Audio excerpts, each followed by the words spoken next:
dans cette guerre contre le terrorisme, nous avons les armes à feu, nous avons d'autres armes qui ne sont pas à feu, mais aussi nous avons la guerre de communication et d'information.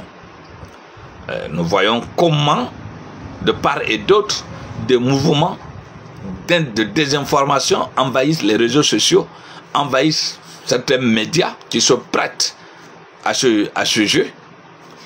En septembre, dans ce mois de septembre, tout récemment, un journal français appelé Contrepoison a accordé une interview à un responsable du groupe CSP DPA, qui est un groupe terroriste,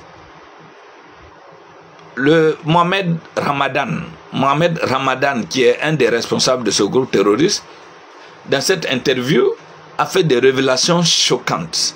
Choquantes quand il dit son groupe armé terroriste a tissé une alliance avec un État qui se dit souverain, comme l'Ukraine, pour l'aider à former ces éléments terroristes contre les pays du Sahel. Et cette interview est passée comme un poste à la lettre, comme une lettre à la poste.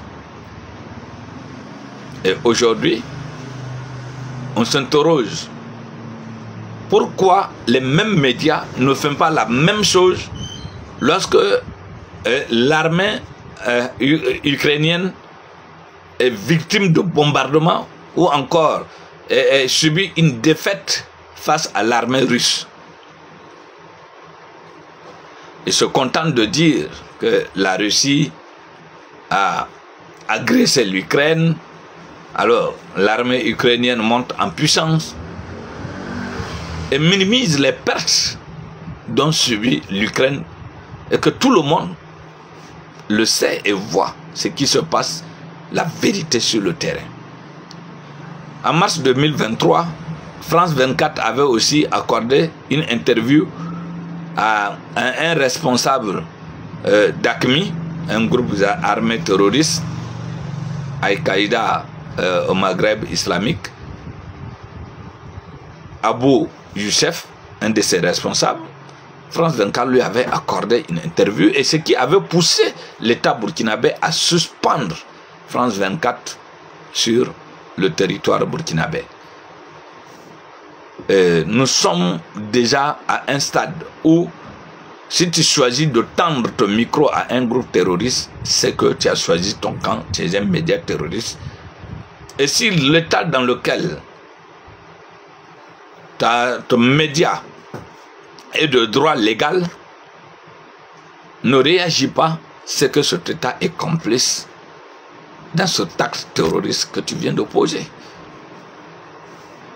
Il est important de faire la différence entre la communication, l'information et aller tendre ce micro à un terroriste pour qu'il expose son programme, ses alliances.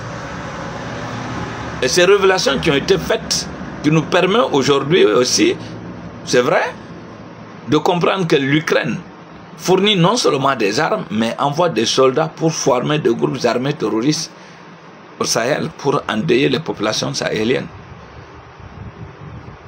Ce type de communication, ce type d'information quitte le cadre de la liberté d'expression. Ça rentre dans la complicité du terrorisme. Et nous devrons faire tout pour avoir la maîtrise de notre communication en ayant des professionnels de communication, car il faut bien faire la différence entre le journaliste et le communicateur. Je vous remercie.